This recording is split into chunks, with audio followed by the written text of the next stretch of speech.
celebrate Black History Month, we're introducing you to a New Mexico pioneer in education. Clara Belle was the first black student to graduate from New Mexico State University. Andres Valle shares her story filled with obstacles and accomplishments.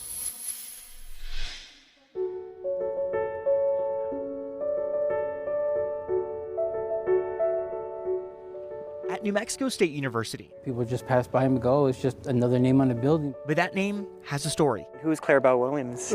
Never heard of her. I have no idea who that is. Do you know who Clara Belle Williams is? No. And only a few know her impact. Of course I know who Clara Belle Williams is. She was the first African-American graduate from New Mexico State University. She's a hero. Fantastic. Her life recently highlighted in a documentary Clara Belle Williams by KRWG production manager Christian Valle. Quite a number of stories to be told just based on her life. Graduating as valedictorian in 1905 from what is today known as Prairie View A&M University. Her love for education brought her to New Mexico in the 1920s. Having been the first Negro teacher to teach in Las Cruces and the first to decide to come out here to school. A time when Las Cruces public schools were segregated. I felt somewhat motherly toward all of those young people whom I had tried to teach. Her passion for education pushed her to pursue an additional degree.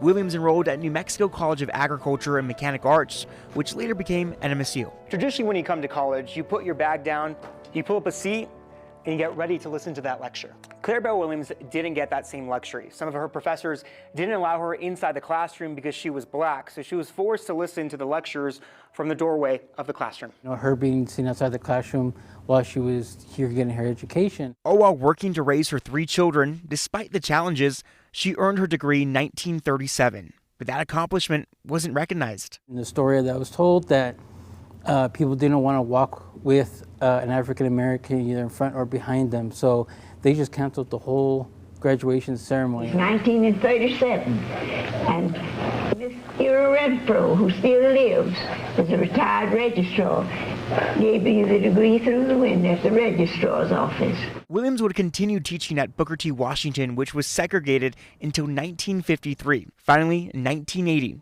Williams was invited back to NMSU. When I get my degree tonight, to receive an honorary doctorate degree and share her story with the community. Bachelor's degree in English, and you can look at my transcript and see I have high grades with a major in English under Mr. Breland. The university honoring the trailblazer. They named a street after her, Williams Avenue. They named, Clara Belle Williams Hall, which is formerly the English building. There's also a scholarship in her name. Because I hadn't expected such a thing. I hadn't even thought that would ever happen. Her story now being shared with these students. Are you serious? Yeah. Oh, shoot. Yeah, no, I didn't know that. You know what I mean?